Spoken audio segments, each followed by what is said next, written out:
You are listening to a Clarkesworld Magazine podcast with your host and narrator, Kate Baker. Greetings, Clarkesworld citizens. Welcome to the last podcast for the month of October. I hope it finds you extraordinarily well. We've got a whole new slate of stories coming November 1st, which is tomorrow, and I'm trying to figure out how I never have any time to do anything. So many hours in a day, so many hours I need to sleep and get things done at the same time. I need a clone or a replicant would work, just as long as it didn't try to kill me. Regardless, because of all that work, I'm going to segue right into our patreon.com/Clarkesworld address, where you can support the magazine. Because while we are committed to free content, creating the content isn't free. So if you do have the means to share your support, go to patreon.com/Clarkesworld to see the wonderful ways and tiers of rewards. So, our last story for the month is titled Red Lights and Rain, and is by Gareth L. Powell. Gareth L. Powell is an award-winning author from the UK. His alternate history thriller, Ack Ack Macaque, won the 2013 BSFA Award for the Best Novel, spawned 2 sequels, and was shortlisted in the Best Translated Novel category for the 2016 Seiyun Awards in Japan. His short fiction has appeared in a host of magazines and anthologies, including Interzone, Solaris Rising 3, and the year's Best Science Fiction. And his story, Red the Blue Horse, made the shortlist for the 2015 BSFA Award. Gareth is currently working on a new trilogy for Titan Books. The first volume, Embers of War, will be published in February 2018 and followed by 2 sequels, Fleet of Knives and Light of Impossible Stars. He is also writing a crime thriller. You can find him at his website, GarethLPowell.com. So, my dear listener, let me read this story to you. And while I do, I hope you can sit back, relax, and let me tell you a story.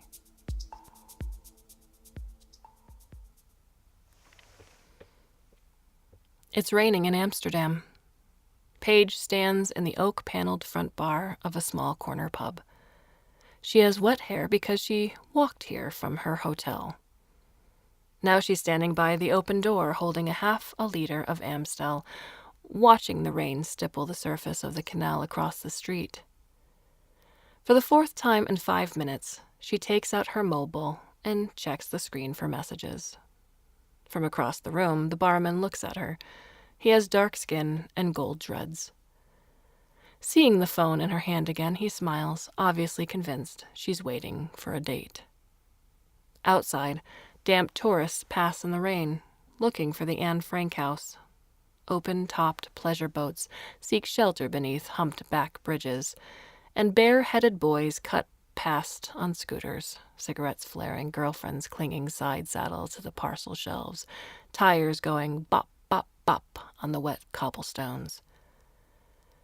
Paige sucks the froth from her beer. On the other side of the canal, a church bell clangs 9 o'clock. As it happens, she is waiting for a man, but this won't be any sort of date, and she'll be lucky if she survives to see the sun come up tomorrow morning. She pockets the mobile, changes the beer glass from one hand to another, and slips her fingers into the pocket of her coat, allowing them to brush the cold metal butt of the pistol she's carrying. It's a lightweight coil gun, a magnetic projectile accelerator, 50 years more advanced than anything else in this time zone and capable of punching a titanium slug through a concrete wall. With luck, it'll be enough.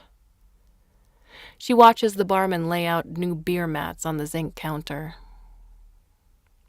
He's just a boy, really. She should probably warn him to leave, but she doesn't want to attract too much attention, not just yet. She doesn't want the police to blunder in and complicate matters.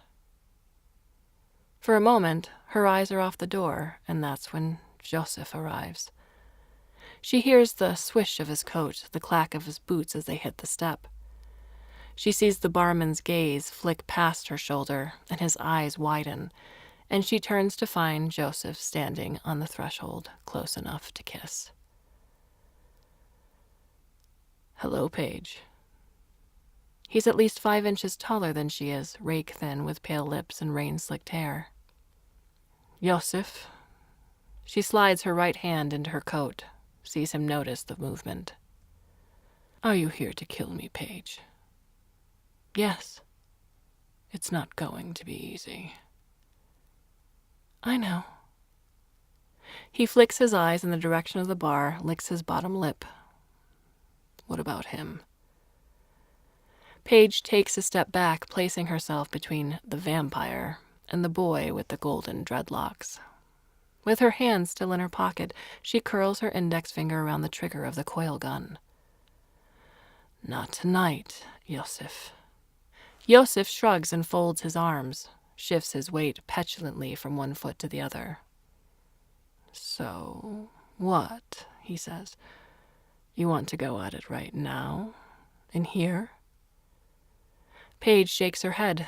She's trying not to show emotion, but her heart's hammering and she's sure he can hear it. Outside, she says. Yosef narrows his eyes. He looks her up and down, assessing her as an opponent. Despite his attenuated frame, she knows he can strike like a whip when he wants to. She tenses, ready for his attack, and for a moment they're frozen like that, eyes locked, waiting for the other to make the first move. Then Yosef laughs. He turns on his heel, flicks up the collar of his coat, and steps out into the rain. Paige lets out a long breath, her stomach's churning. She pulls the coil gun from her pocket and looks over at the barman. Stay here, she says. She follows Yosef into a small concrete yard at the rear of the pub, surrounded by walls on all sides, and lit from above by the orange reflection of city lights on low cloud. Rusty dumpsters stand against one wall, a fire escape ladder hangs from the back of the pub, and metal trapdoors cover the cellar. 2 stories above, the gutters leak, spattering the concrete. Yosef says, So, how do you want to do this? Paige lets the peeling wooden door to the street bang shut behind her, hiding them from passers-by. The coil gun feels heavy in her hand. Get over by the wall, she says. Yosef shakes his head. She opens her mouth to insist, but before she can speak or raise the gun, he's closed the distance between them, his weight slamming her back against the wooden door. She feels his breath on her cheek, his hand clasping her throat. She tries to bring the gun to bear, but he chops it away, sending it clattering across the wet floor. You're pathetic, he growls and lifts her by the throat. Her feet paw at empty air. She tries to pry his hand loose, but his fingers are like talons, and she can't breathe. She's choking. In desperation, she kicks his kneecap, making him stagger. With a snarl, he tosses her against one of the large wheeled dumpsters. She hits it with an echoing crash and ends up on her hands and knees, coughing, struggling for air. Yosef's boot catches her in the ribs and rolls her onto her side. He stamps down once, twice, and something snaps in her left forearm. The pain fills her. She yelps and curls herself around it. The coil gun rests on the concrete 3 or 4 meters away on the other side of the yard, and there's no way he'll let her reach it. He kicks her twice more, then leans down with his mouth open, letting her see his glistening ceramic incisors. They're fully extended now, locked in attack position, and ready to tear out her windpipe. Enough, he says, the fangs distorting his speech. Paige coughs again. She's cradling her broken arm, and she still can't breathe properly. She's about to tell him to go to hell when the back door of the pub swings open, and out steps the boy with the golden dreads, a sawn-off antique shotgun held at his hip. That's enough, he says, and his eyes are wide and scared. Yosef looks up with a hiss, teeth bared. Startled, the barman pulls the trigger. The flash and bang fill the yard. Yosef takes both barrels in the chest. It snatches him away like laundry in the wind, and he lands by the door to the street, flapping and yelling, drumming his boot heels on the concrete. Shoot him again, Paige gasps, but the young man stands frozen in place, transfixed by the thrashing vampire. He hasn't even reloaded. Paige uses her good arm to claw her way to a sitting position, the reins soaked through her clothes. "Shoot him!" But it's too late. Still hollering, Yosef claws his way through the wooden door out onto the street. Paige pulls herself up, makes it to the pavement just in time to see him slip over the edge of the bank, into the canal, dropping noiselessly into the water between two tethered barges. She turns back to find the boy with the shotgun looking at her. "Is he dead?" She shakes her head. The air's tangy with gun smoke. "No. He'll be back." She scoops up her fallen coil gun and slides it back into her coat pocket. Her left arm's clutched against her chest. Every time she moves, she has to bite her lip against the pain. The boy takes her by the shoulder, and she can feel his hands shake as he guides her into the pub kitchen, where she leans against the wall as he locks and bolts the back door. When she asks, the boy tells her his name is Federico. He settles her on a bar stool, ploinks a shot glass and a half-empty bottle of cognac on the counter, and then goes to close the front door. "I'm going to call the police," he says. As he brushes past her, Paige catches his arm. "There's no time. We have to leave." He looks down at her hand. "I don't have to do anything," he says. "Not until you explain what the hell just happened." She releases him. He's frightened, but the fear is manifesting as anger, and she's going to have to do something drastic to convince him. "Okay," she says. She puts her left arm on the bar and rolls up the sleeve, letting him see the bloody contusions from Yosef's boot and the splinter of bone like a shard of broken china sticking up through the skin. "What are you doing?" "Shush." She takes a hold of her wrist, forces the arm flat against the zinc counter, and twists. There's an audible click, and the two halves of broken bone snap back into place. When her eyes have stopped watering, she plucks out the loose shard and drops it with a clink into the ashtray. With it out of the way, the skin around the tear starts to heal. In less than a minute, only a red mark remains. Federico takes a step back, eyes wide, hand pointing. That's not natural." Paige lifts the half-empty bottle of cognac with her right hand, pulls the plastic cork with her teeth, and spits it across the bar. "Yosef heals even faster than I do," she says. "You blew a hole in his chest, but he'll be as good as new in an hour, maybe less." What are you?" Paige takes a solid nip of the brandy. "I'm as human as you are," she says, and gets to her feet. She can feel the stiffness fading from her limbs, the hurt evaporating from her ribs and arm. But Yosef's something quite different. And trust me, you really don't want to be here when he comes back. "But the police." "Forget the police. You shot him. That makes it personal." Federico puts his fists on his hips. "I don't believe you." Paige jerks a thumb at the back door. "Then believe what you saw out there." She stands and pats down her coat, making sure she still has everything she needs. Federico looks from her to the door, then back again. "Is he really that dangerous?" "Oh, yes." "Then what do you suggest?" Paige rubs her face. She doesn't want to be saddled with a civilian, doesn't want to be responsible for anybody else's well-being, but this young man saved her life, and she knows she owes him for that. She sighs. "Your best bet's to come with me, right now," she says.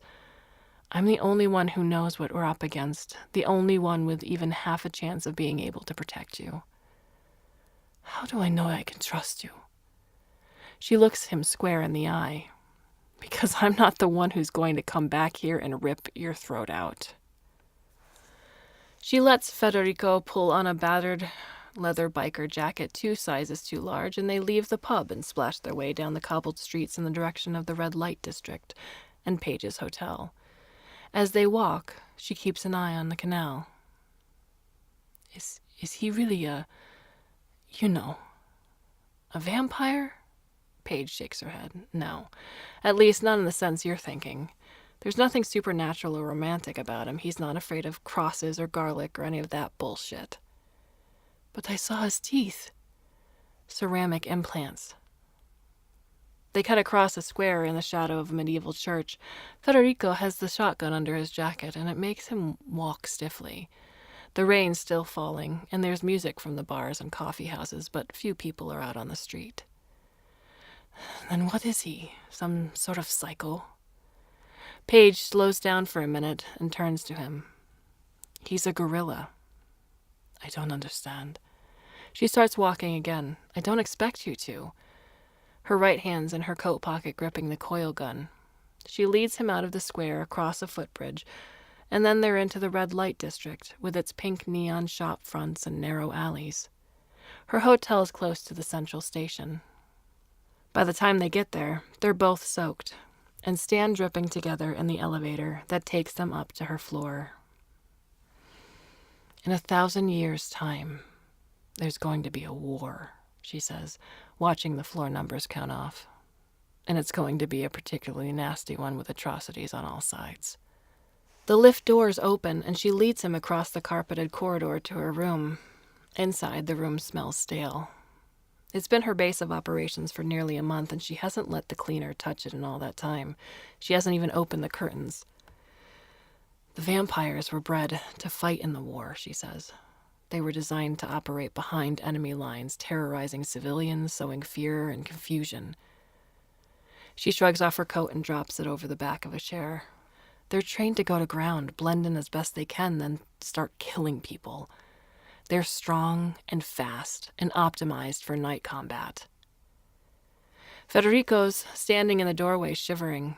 She ushers him in and sits him on the bed.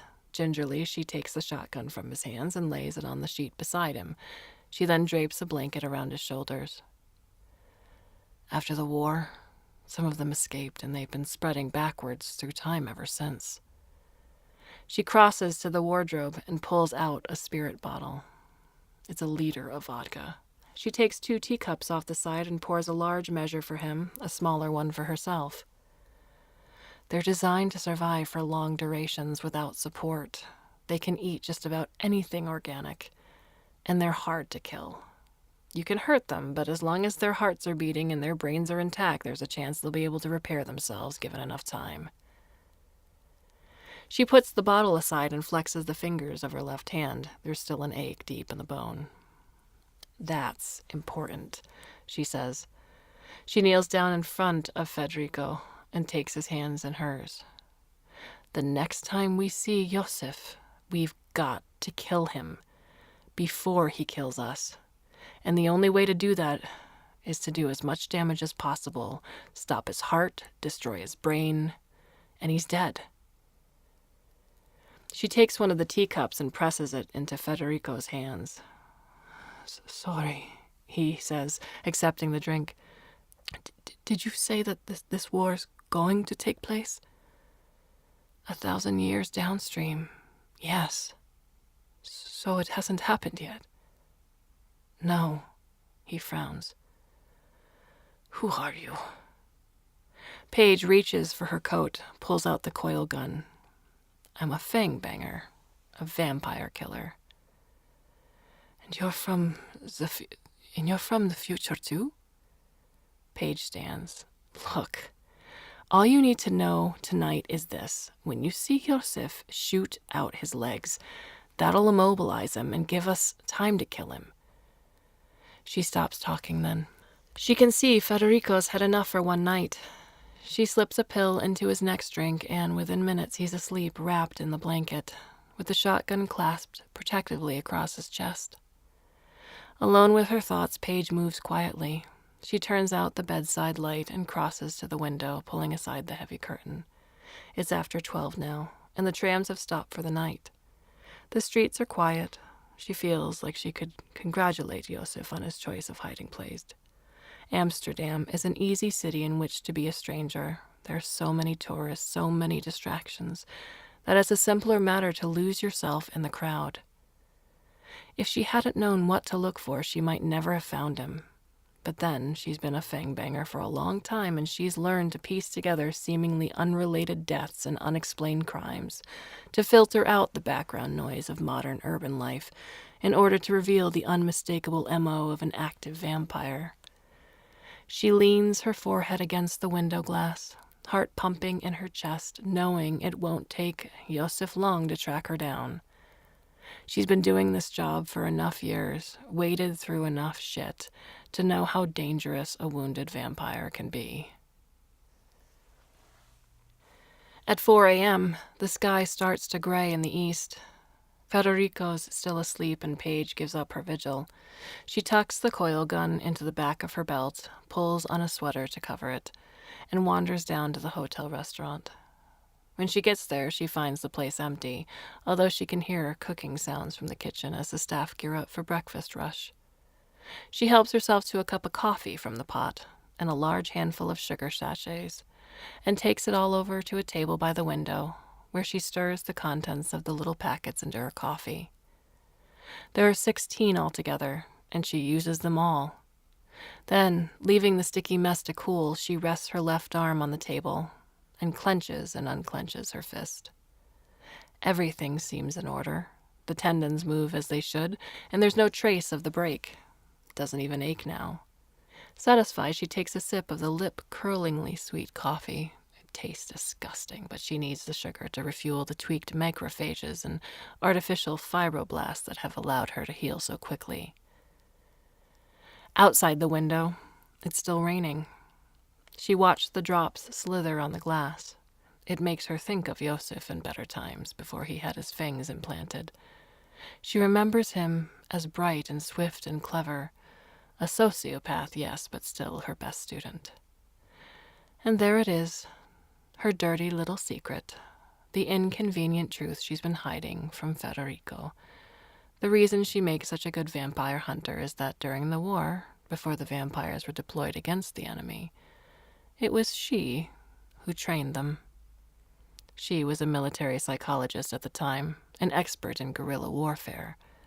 While combat instructors taught the vampires how to kill, she showed them a range of nasty tricks culled from 1,000 hard-fought insurgencies, from the Scythians of Central Asia to the soldiers of Viet Cong and beyond. She remembers her penultimate briefing in particular. "The vampire's a powerful archetype," she said to the cadets. "It's an expression of our darker side. It plays into our most primal anxieties, from the threat of rape to the fear of being eaten." It was a hot day, and the sun blazed through the classroom windows. She walked up and down in front of her students, hands clasped behind her back. At the rear of the room, the surgeons waited with their trolleys ready to wheel the young men and women down to the operating theater one by one, in order to implant their fangs and night-adapted eyes. To complete your mission, you must be prepared to kill. You must become assassins, anonymous killers in the night, spreading panic and mistrust. She stopped pacing and turned to Joseph. He sat in the front row of the classroom, chin on fist, eyes blazing, and she knew it would be the last time she'd see him before his transformation. "If you do your jobs correctly," she said, "each of you will be worth 100 troops. You'll demoralize the enemy, eat out his fighting spirit from the inside. You'll have the soldiers worried about their families, the families suspicious of their neighbors. But in order to achieve this, you'll have to move like shadows and show no mercy.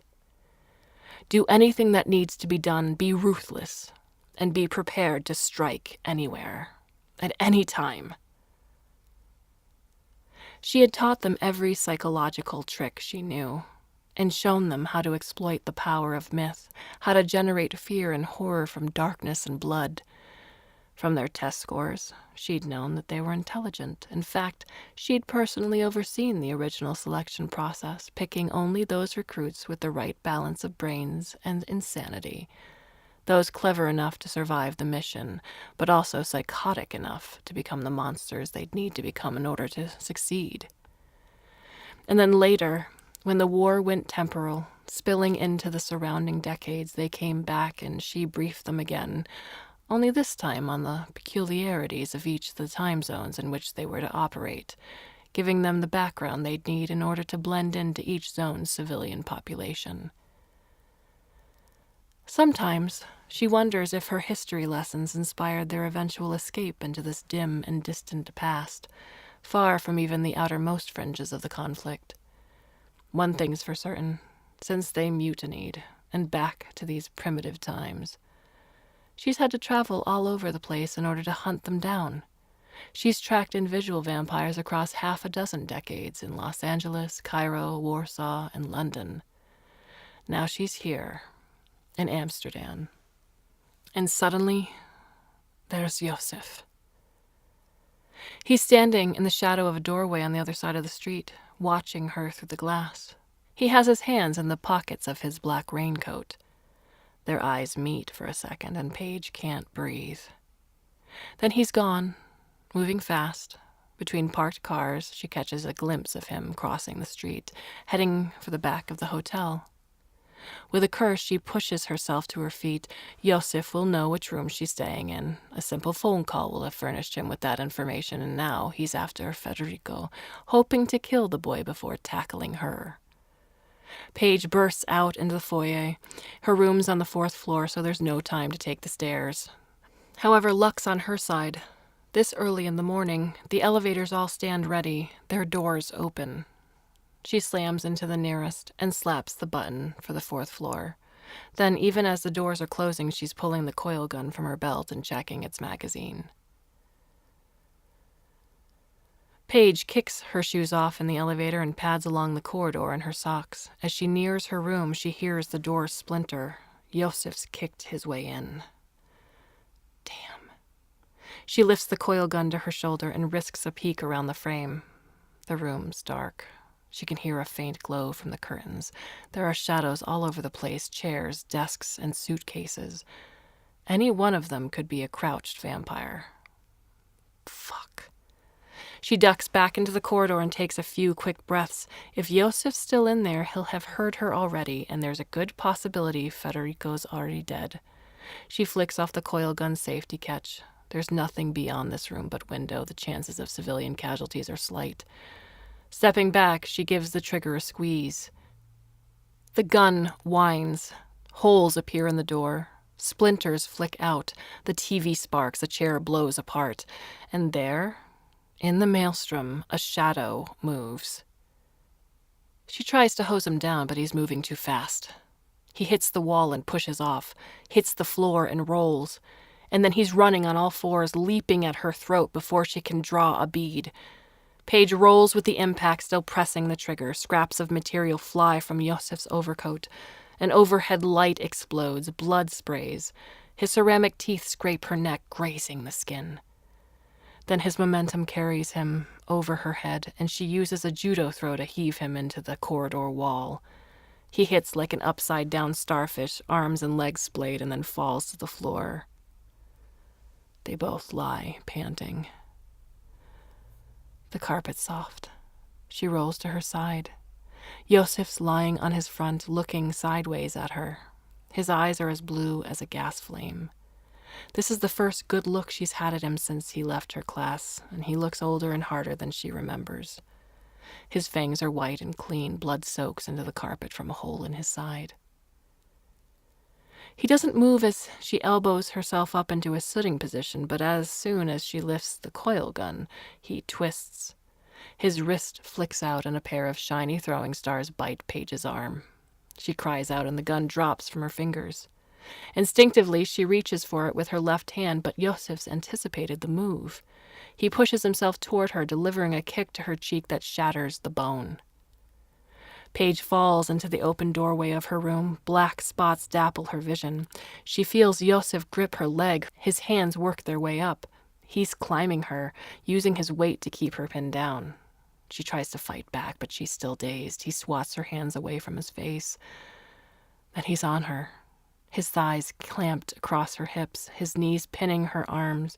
He wraps his fingers in her hair and yanks her head back, exposing her throat. His fangs are fully deployed. She sees them through her hair hanging down over his face and cringes, expecting him to lunge for her throat. Instead, Yosef clears his throat. "I don't want to kill you," he says around his teeth. He pulls away and his incisors slip back into their sheaths. He lets go of her hair and sits up, straddling her. Paige blinks up at him as he smooths back his wet hair. "I just want to talk." They end up slumped against opposite walls of the corridor. Yosef's bleeding onto the carpet. Paige feels as if she's been hit by a fire truck. One side of her face throbs with pain, and the eye above her broken cheekbone won't focus properly. "You've got me all wrong." She gives him a look. "You're a killer." "Not anymore." He lets his shoulders relax, but keeps one hand pressed to the bullet hole in his side. "But Federico..." "I haven't touched him." "He's still alive?" Yosef shrugs. "I can't say for sure. You sprayed a lot of bullets in there." And suddenly they're falling back into their old pattern, teacher and student, and she knows there's something he's not telling her. "What's going on, Yosef? Why am I still alive?" He tips his head back, resting it against the wall. "Because things are different now. I'm different." He reaches into his coat and pulls out a photograph, which he frisbees across to her. "I wasn't trying to hurt you, not here, not at the pub." He dips his chin and looks at her. "Just acting in self-defense, trying to stop you from killing me." The picture shows Yosef holding a child, maybe 4 or 5 years old. "What's this?" "It's my daughter." The girl has Yosef's blue eyes and blonde hair. She's wearing a red dress. "Your daughter?" Yosef closes his eyes. "Yes." Paige glances at the coil gun lying on the carpet between them. She wonders if she can reach it before he can reach her. "I don't want any more trouble." Paige lifts a hand to her ruined cheek and her lip curls. "So what? You think it matters what you want? So you've gone and got yourself a family and you think that wipes away all the shit you've done, all the people you've killed?" She reaches for the gun. Yosef howls in frustration and lunges for her throat. His teeth rip into her esophagus and she feels his jaw snap shut on her windpipe. His hair fills her face and he's heavy on her chest. She can't breathe and wonders how many others have died like this, how many others because of her and what she taught them. Yosef pulls back, his face dripping with her blood, and as Paige gasps for breath, the wound bubbles. Yosef snatches the photograph from her unresisting fingers. She tries to move her arms but can't. Yosef's speaking, but the fangs make it difficult, and she can't hear him over the roaring in her ears. Her eyes swivel around in panic, looking for help. The guests in the other rooms must be awake now and cowering behind their peepholes. Some at least will have called the police. Then, as she twists her head, she catches movement in the room behind her. Federico stumbles into the light. The boy looks dazed and frightened. There are scratch marks on his face, but he has the shotgun in his hands. There's a flash, and Yosef jerks. Part of his face disappears, bitten off by the blast. Another flash, and he topples from Paige like a puppet with its strings cut, knocking his head against the doorframe as he falls. Paige slaps a palm over the sucking wound in her neck, pinching the skin together, hoping she can heal before she suffocates. Federico bends over her. Wordless, she points to the coil gun and he kicks it over. "Help me up," she croaks. As long as she keeps her hand covering the injury, her vocal cords still work. With Federico's hands under her shoulders, she struggles to her feet and coughs up a wad of blood. She feels unsteady, but each breath is easier than the last. Josef lies in a spreading patch of red-soaked carpet. One of his eyes is completely gone. That side of his face is a gory ruin, but the other seems miraculously untouched and still beautiful. His hands twitch on the carpet like angry spiders. Paige plucks the slippery, homemade throwing stars from her forearm and tosses them aside. She points the coil gun at Josef's heart. Dimly, she can hear sirens pulling up on the street outside. Josef's remaining eyelid flutters. She knows he's down, but he's obviously not out. How many people have you killed, Josef? Then, without waiting for an answer, she pulls the trigger. The gun whines and his chest blows apart. His heels scrape at the floor as if trying to escape, and she raises the gun to his face. I'm sorry. She looks away as she fires. She keeps the trigger depressed until the magazine clicks empty. When she looks back, Josef's head is gone, and there's a hole in the floor. The photograph of his daughter falls from his fingers. He's dead. She sticks the spent gun back in her belt. For some reason, her smashed cheek hurts more than her torn throat. She looks around to find Federico leaning on the doorframe.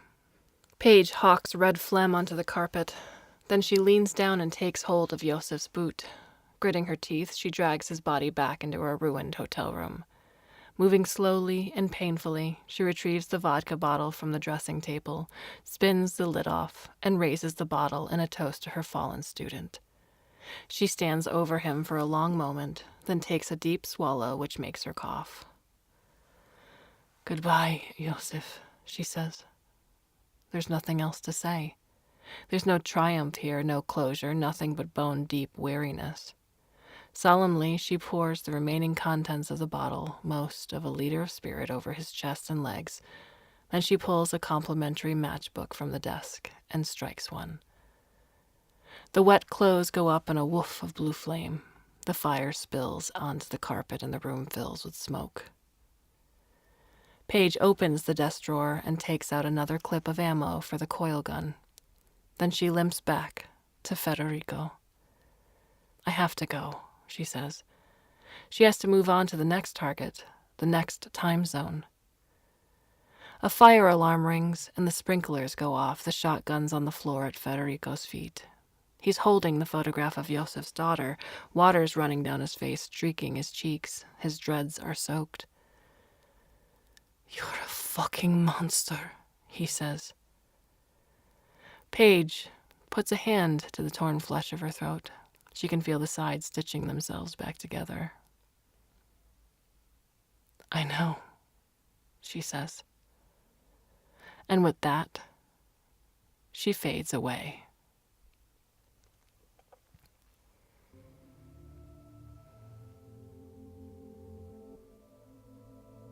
This story was originally published in Solaris Rising 3, the new Solaris book of science fiction edited by Ian Waits.